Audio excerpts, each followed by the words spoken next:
Okay, so I'm going to show you what an a one-to-one function looks like.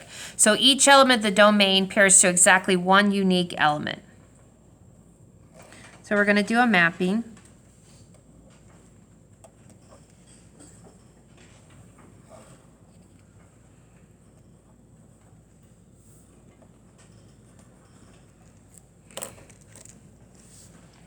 Okay. So this is our domain. So the first circle you see is the domain, or our x value.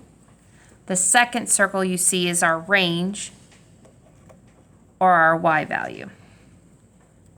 And the reason it's called a mapping is because it maps it out. So 1 goes to D, 2 goes to B, and 3 goes to A. So each element of the domain, 1, 2, 3, pairs to exactly one unique element of the range. So 1 goes to D but doesn't go to anything else. 2 goes to B, not to anything else. 3 goes to A, and you might have 1 left over. So if there was another number here and it went to C, then it would be 1 to 1. Okay. So I'm going to show you another type of function, but it doesn't match up. So again, each of my domains has a unique value, and only one. Okay, so that's a one-to-one function. One of the domains goes to one of the ranges. Okay. You ready for the next one?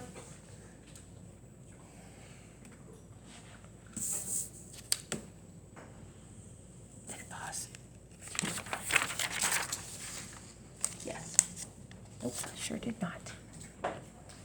So an onto function is different than a one-to-one function because each element in the domain, or each element in the range,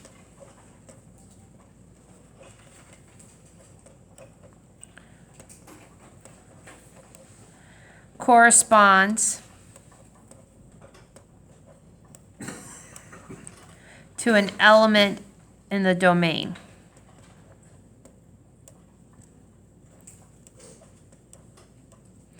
That means that we could actually have less numbers in the range than we do in the domain. So again, we're going to do a mapping.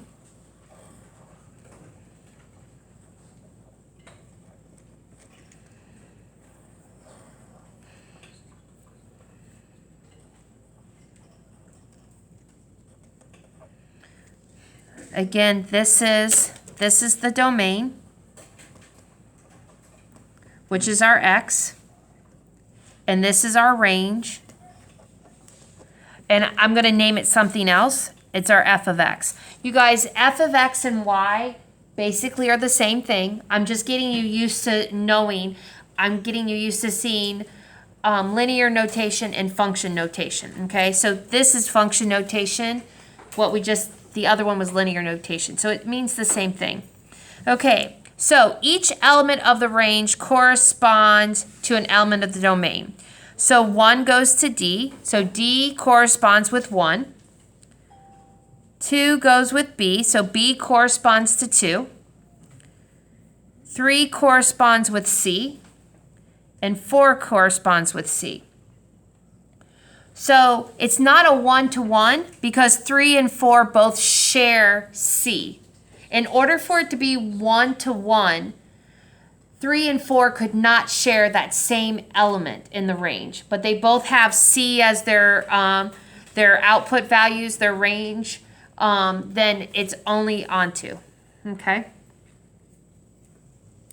The last one that we're going to do is it's just both. So I'm going to show you what something looks like for both of them. So this is both onto and one-to-one and onto. Okay, going to move it up. So we're going to do a mapping again. I'm going to put 1, 2, 3, 4. I'm going to put A, B, C, D. This is your domain. This is your range. 1 goes to D. 2 goes to B. 3 goes to A. And 4 goes to C. This is 1-to-1 and onto because each of the elements in the domain pairs up with one element in the range. The range has an element in the domain.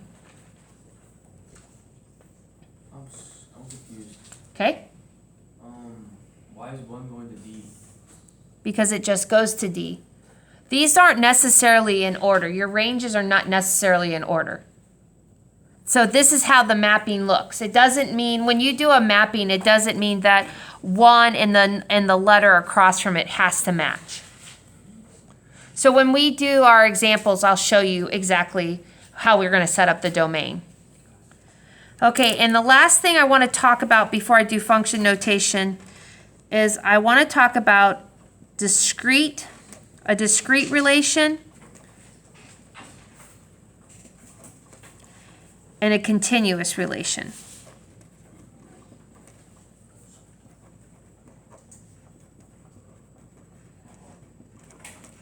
I don't want to make this video too long.